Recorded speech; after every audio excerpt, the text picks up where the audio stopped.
This is a short story called The Lottery, and it's by Shirley Jackson.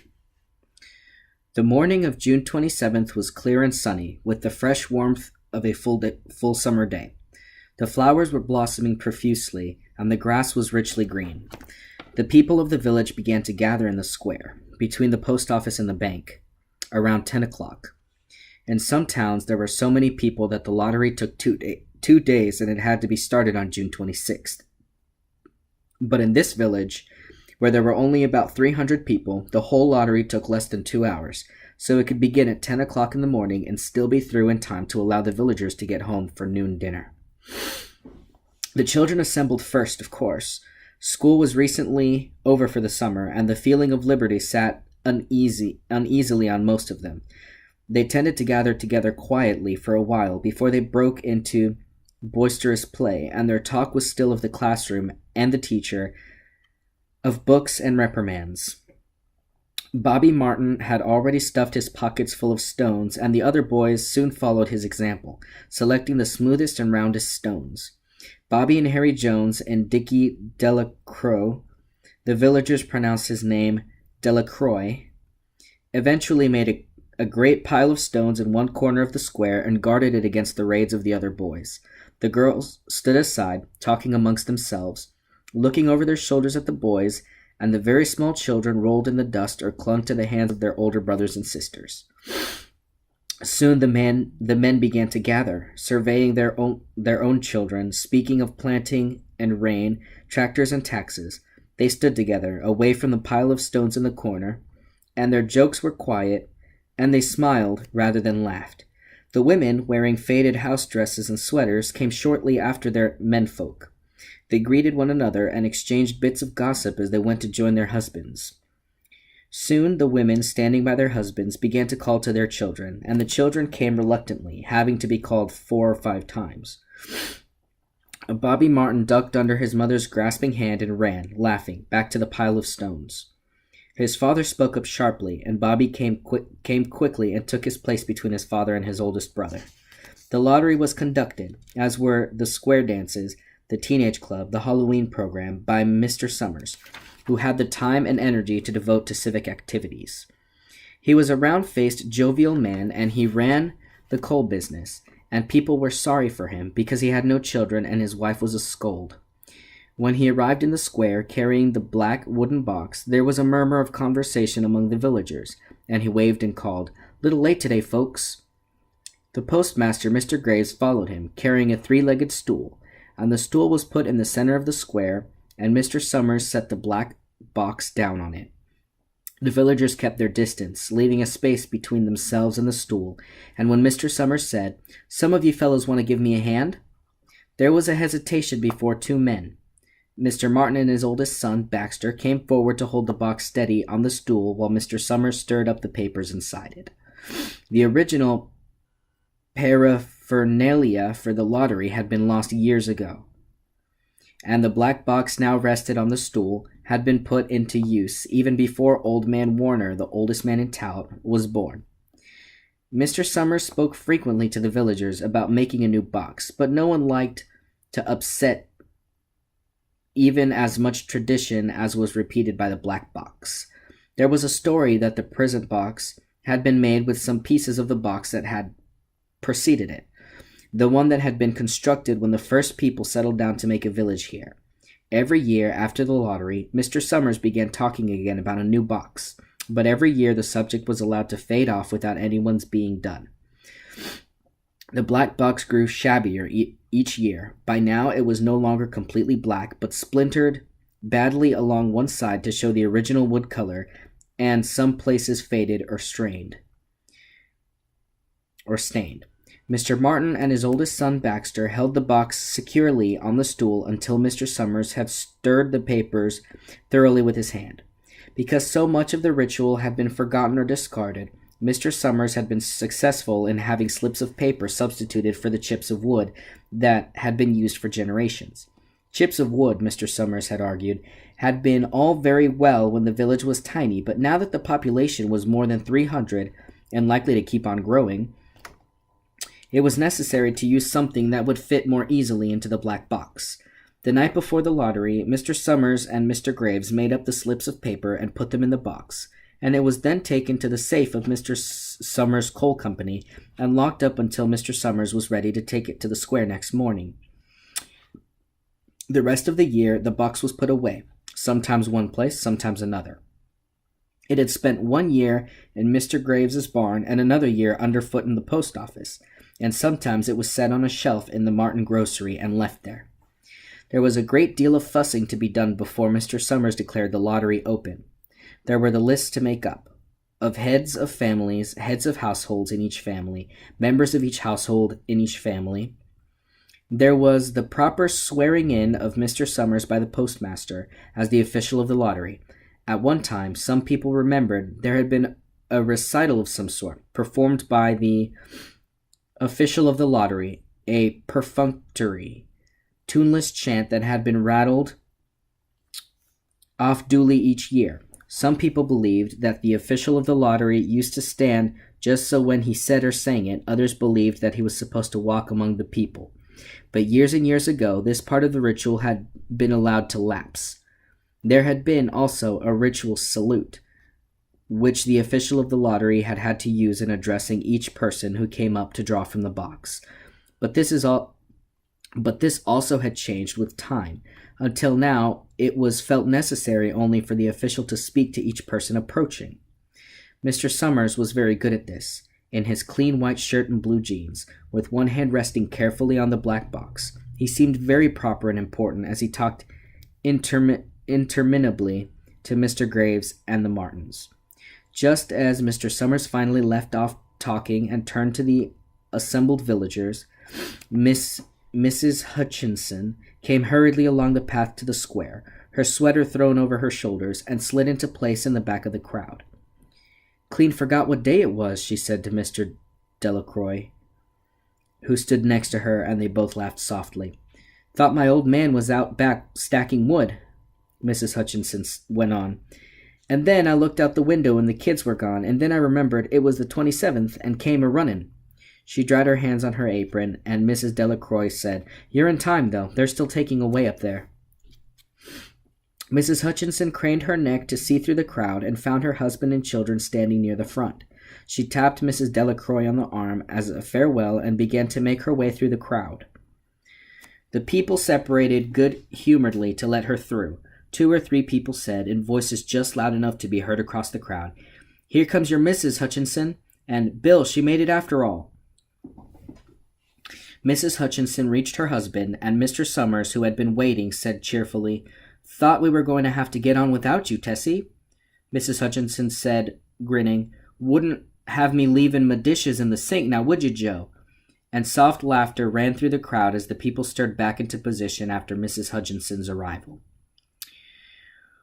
"Well now," Mr. Summers said soberly, "guess we better get started. Get this over with, so as we can go back to work. Anybody ain't here?" "Dunbar," several people said. Dunbar. Mr. Summers consulted his list. "Clyde Dunbar," he said. "That's right. He's broke his leg, hasn't he? Who's drawing for him?" "Me, I guess," a woman said, and Mr. Summers turned to look at her. "Wife draws for her husband," Mr. Summers said. "Don't you have a grown boy to do it for you, Janie?" Although Mrs. Summers and everyone else in the village knew the answer perfectly, it was the business of the official of the lottery to ask such questions formally. Mrs. Summers waited with an expression of polite interest. With an expression of polite interest while Mrs. Dunbar answered. "Horace is not but 16 yet," Mrs. Dunbar said regretfully. "Guess I gotta fill in for the old man this year." "Right," Mr. Summers said. He made a note on the list he was holding. Then he asked, "Watson boy drawing this year?" A tall boy in the crowd raised his hand. "Here," he said. "I'm drawing for my mother and me." He blinked his eyes nervously and ducked his head as several voices in the crowd said things like, "Good fellow, Jack," and "Glad to see your mother's got a man to do it." "Well," Mr. Summers said, "guess that's everyone. Old man Warner make it?"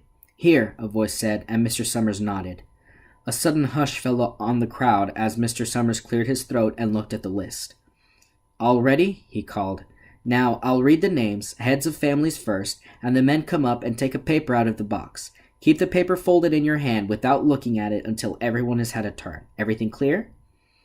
The people had done it so many times that they only half listened to the directions. Most of them were quiet, wetting their lips, not looking around. Then Mr. Summers raised one hand high and said, "Adams."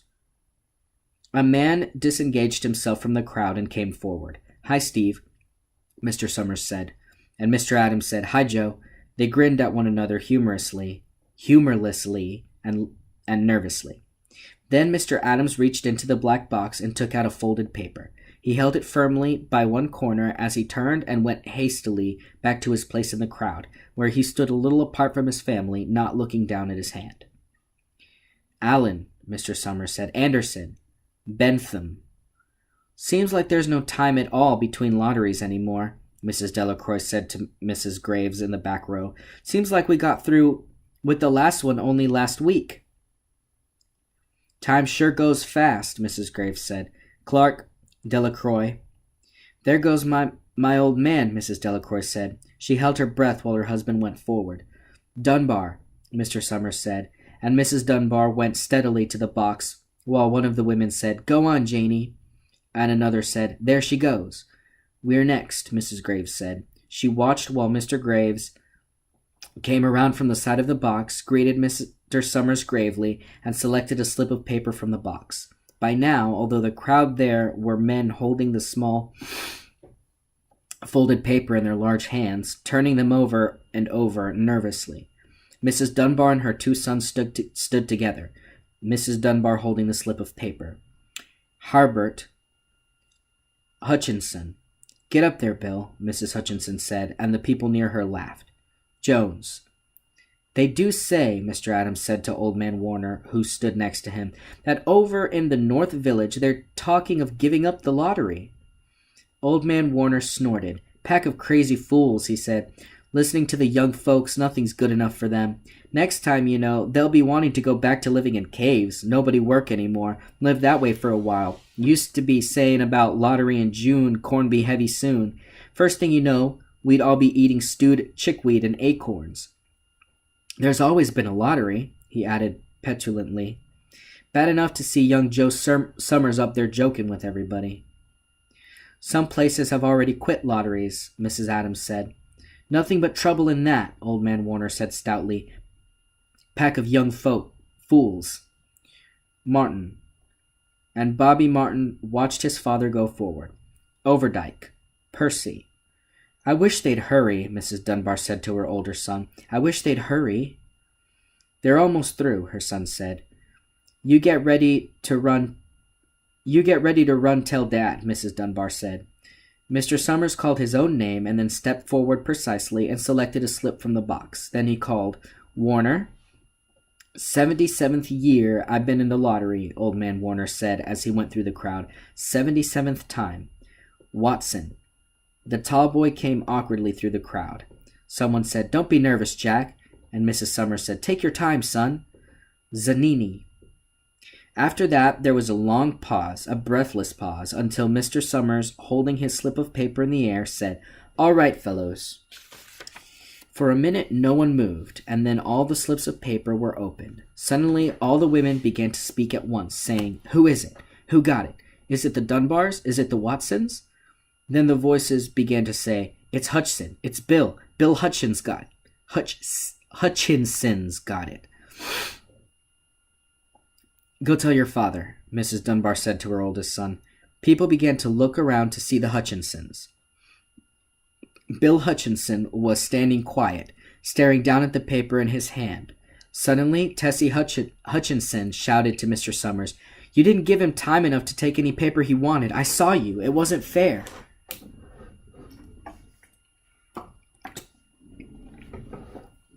"Be a good sport, Tessie," Mrs. Delacroix called, and Mrs. Graves said, "All of us took the same chance." "Shut up, Tessie," Bill Hutchinson said. "Well, everyone," Mr. Summers said, "that was done pretty fast, and now we've got to be hurrying a little more to get done in time." He consulted his next list. "Bill," he said, "you draw for the Hutchinson family. You got any other households in the Hutchinsons?" "There's Don and Eva," Mrs. Hutchinson yelled. "Make them take their chance." "Daughters draw with their husbands' families, Tessie." Mr. Summers said gently. "You know that as well as anyone else." "It isn't fair," Tessie said. "I guess not, Joe," Bill Hutchinson said regretfully. "My daughter draws with her husband's family. That's only fair. And I've got no other family except the kids." "Then, as far as drawing for families is concerned, it's you," Mr. Summers said in explanation. "And as far as drawing for households is concerned, that's you too, right?" "Right," Bill Hutchinson said. "How many kids, Bill?" Mr. Summers asked formally. "3," Bill Hutchinson said. "There's Bill Jr. and Nancy and little Dave and Tessie and me." "All right then," Mr. Summers said. "Harry, you got their tickets back?" Mr. Graves nodded and held up the slips of paper. "Put them in the box then," Mr. Summers directed. "Take Bill's and put it in." "I think we ought to start over," Mrs. Hutchinson said, as quietly as she could. "I tell you it wasn't fair. You didn't give him enough time to choose. Everybody saw that." Mr. Graves had selected the 5 slips and put them in the box, and he dropped all the papers but those onto the ground, where the breeze caught them and lifted them off. "Listen, everybody," Mrs. Hutchinson was saying to the people around her. "Really, Bill?" Mr. Summers asked, and Bill Hutchinson, with one quick glance around at his wife and children, nodded. "Remember," Mr. Summers said, "take the slips and keep them folded until each person has taken one. Harry, you help little Dave." Mr. Graves took the hand of the little boy who came willingly with him up to the box. "Take a paper out of the box, Davy," Mr. Summers said. Davy put his hand into the box and laughed. "Take just one paper," Mr. Summers said. "Harry, you hold it for him." Mr. Graves took the child's hand and removed the folded paper from the tight fist and held it while little Dave stood next to him and looked up at him wonderingly. "Nancy next," Mr. Summers said. Nancy was 12, and her school friends breathed heavily as she went forward, switching her skirt, and took a slip daintily from the box.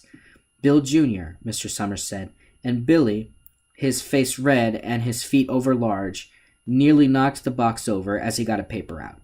"Tessie," Mr. Summers said. She hesitated for a minute, looking around defiantly, and then set her lips and went to the box. She snatched a paper out and held it behind her. "Bill," Mr. Summers said, and Bill Hutchinson slipped into the box and felt around, bringing his hand out at last with the slip of paper in it. The crowd was quiet. A girl whispered,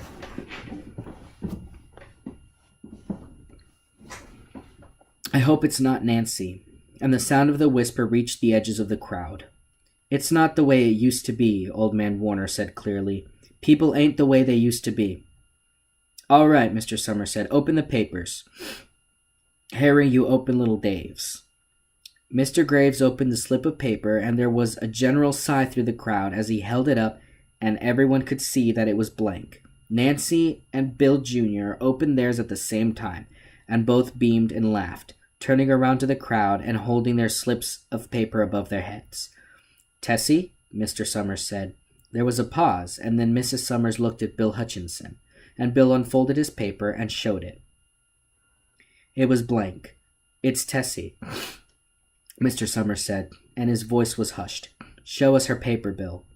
Bill Hutchinson went over to his wife and forced the slip of paper out of her hand. It had a black spot on it, the black spot Mr. Summers had made the night before, with the heavy pencil in the coal company office. Bill Hutchinson held it up, and there was a stir in the crowd. "All right, folks," Mr. Summers said, "let's finish up quickly." Although the villagers had forgotten the ritual and lost the original black box, they still remembered to use stones. The pile of stones the boys had made earlier was ready. There were stones on the ground with the blowing scraps of paper that had come out of the box. Mrs. Delacroix selected a stone so large she had to pick it up with both hands and turned to Mrs. Dunbar. "Come on," she said, "hurry up." Mrs. Dunbar had small stones in both hands, and she said, gasping for breath, "I can't run at all. You'll have to go ahead and I'll catch up with you." The children had stones already, and someone gave little Davy Hutchinson a few pebbles. Tessie Hutchinson was in the center of the cleared space by now, and she held her hands out desperately as the villagers moved in on her. "It isn't fair," she said. A stone hit her on the side of the head. Old Man Warner was saying, come on, everyone. Steve Adams was in front of the crowd of villagers, with Mrs. Graves beside him. It isn't fair. It isn't right, Mrs. Hutchinson screamed, and then they were upon her. The end.